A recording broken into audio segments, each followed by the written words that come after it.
In 1977, the Chicago Tribune broke a story. The city was a hub of a nationwide child exploitation network.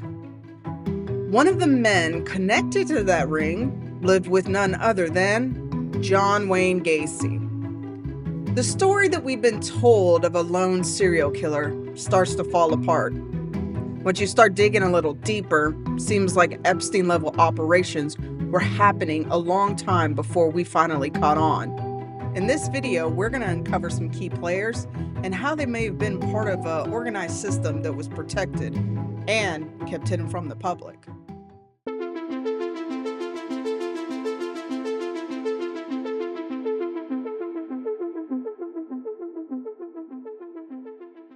By day, Gacy looked like the perfect neighbor. In Waterloo, Iowa, he rose through the ranks of the JCs, or the Junior Chamber of Commerce. Now, this civic organization wasn't some weird boys club. We're talking about future presidents and icons. It boasted names like Bill Clinton, John F. Kennedy, Richard Nixon, Ronald Reagan, Elvis Presley, and our favorite villain, Bill Gates. By the late 1960s, the Waterloo Jaycees chapter wasn't just some civic volunteering, though. It was infamous for corruption. Members openly used drugs, passed around pornography, and even organized prostitution at the meetings. Just another Monday. Abuse of power was normalized, and that culture gave men like John Gacy room to thrive. He learned how to manipulate people, climb through ranks quickly, and exploit young members under the cover of civic service. In other words, Gacy's rise didn't happen despite corruption, it probably happened because of it. The Jaycees gave him both credibility and cover, a perfect training ground for a predator who knew how to hide in plain sight.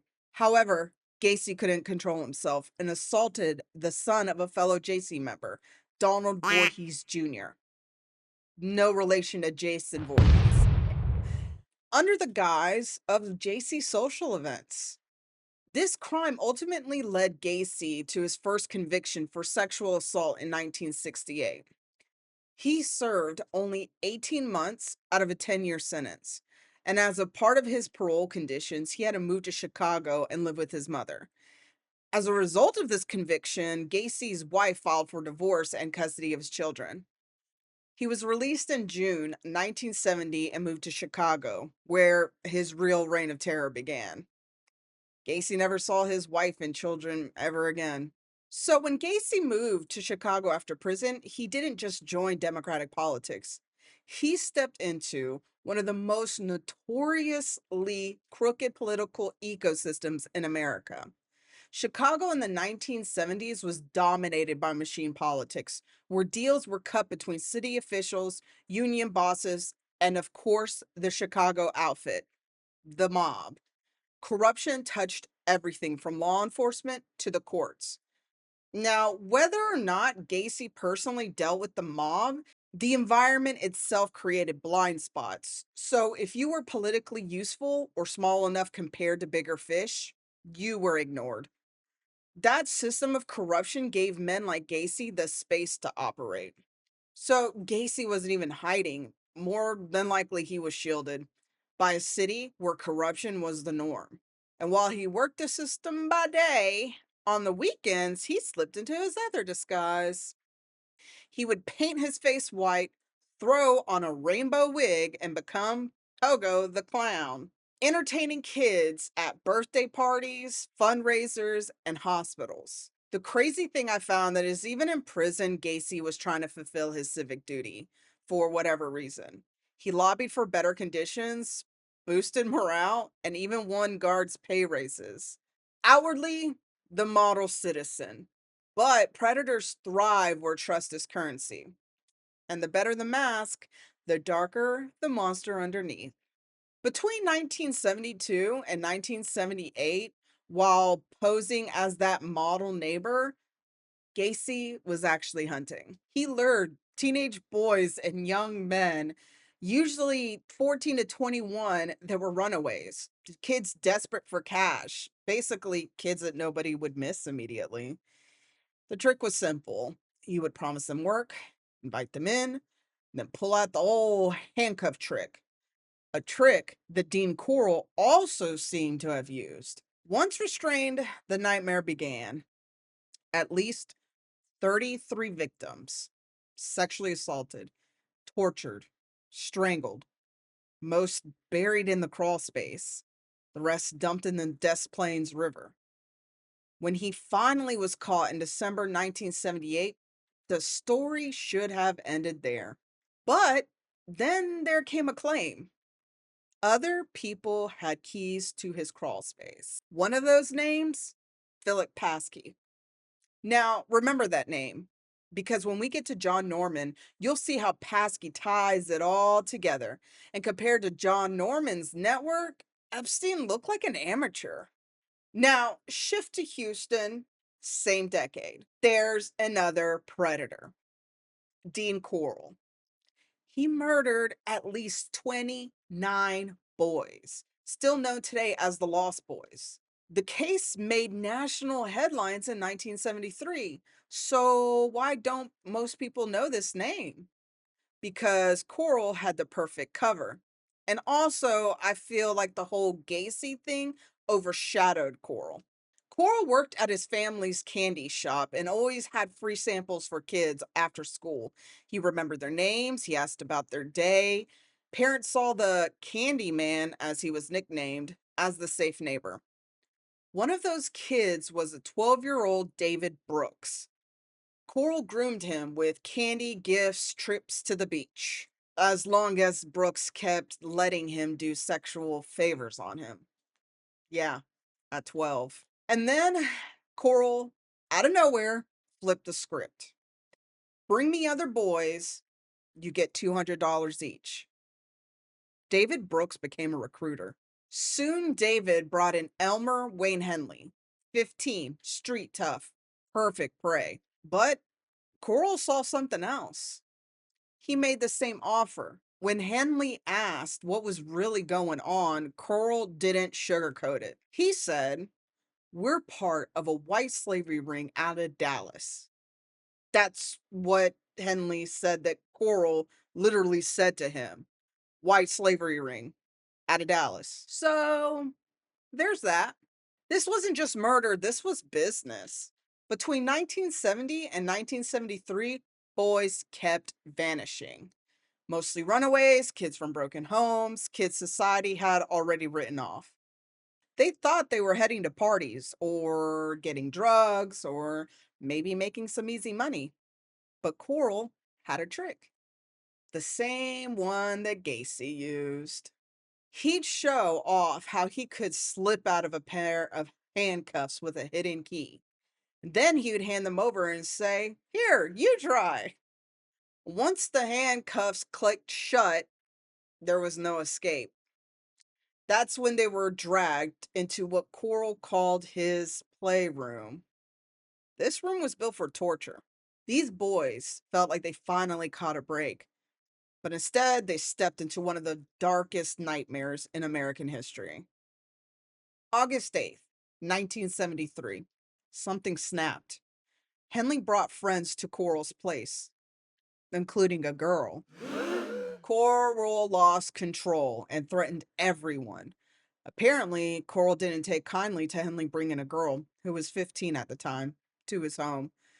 Corll told Henley he was to assault her and kill her while he was going to do the same to his friend that was a boy.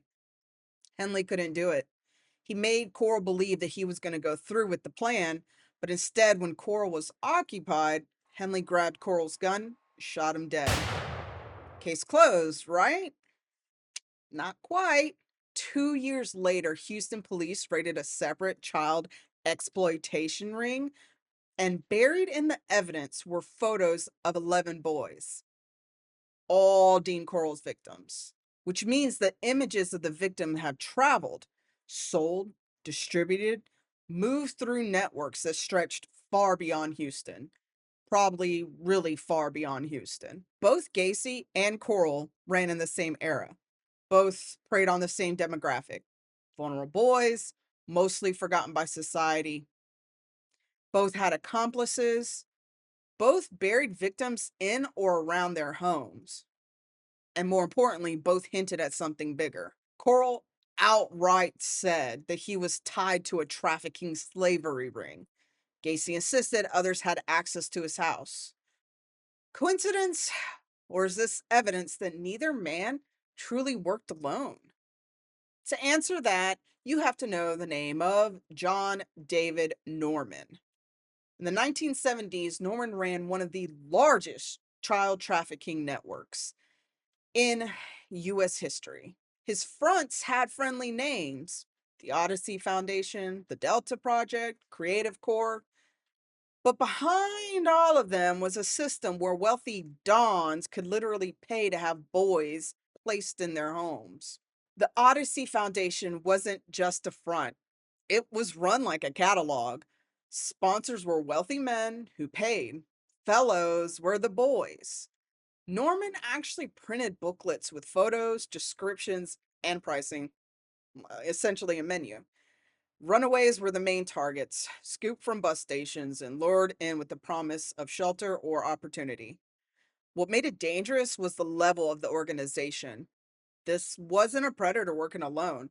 It was a system that let abuse be marketed, sold, and distributed nationwide. Sound familiar? In 1973, Dallas police raided Norman's apartment, a raid triggered by a tip from a boy on the inside of his program.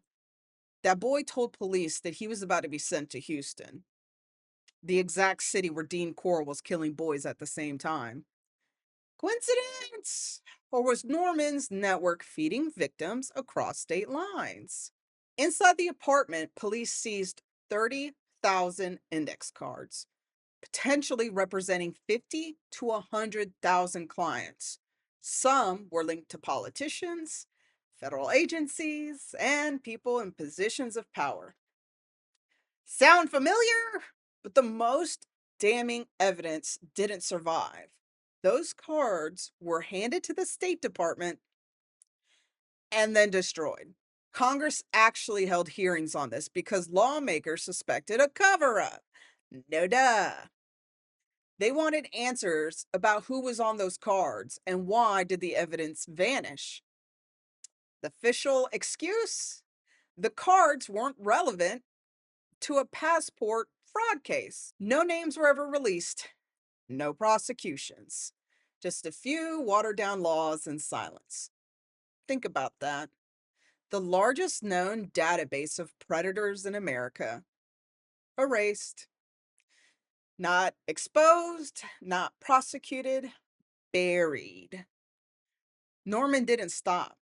He moved to Illinois and grew the Delta Project and expanded a nationwide system of dons and dorms and safe houses where boys, some just 13, lived with paying clients. Hosts could even rent out the boys to others for cash. Norman's playbook kept spreading. In 1976, investigators uncovered Boy Scout Troop 137 in New Orleans, a troop that wasn't about badges or camping at all. It was a trafficking pipeline. The troop leaders had sponsor files and operated exactly like Norman's system. One of them even turned up in Norman's address book. A lot of us remember the Boy Scout scandals that finally started getting attention in the 90s. But what's wild is how Norman's name never came up alongside of them. He was tied to so many crimes, yet somehow kept in the shadows. Makes you kind of wonder who wanted to keep him there. Hmm. Remember Philip Paskey, the guy Gacy mentioned as dangerous, the one he claimed to distance himself from? Turns out that he was Norman's right-hand man. He was a convicted sex offender who lived with Gacy and allegedly had a key to his house, which means he would have a key to his crawl space more than likely. And according to investigators, procured boys for him. Paskey is the only confirmed documented bridge between a serial killer and Norman's network, but it's a pretty strong one. Norman's rap sheet went back to 1960. He was arrested over and over again, and somehow he always got out. Again, sound familiar? By the time he was finally locked down in 1999, his network had trafficked boys for decades.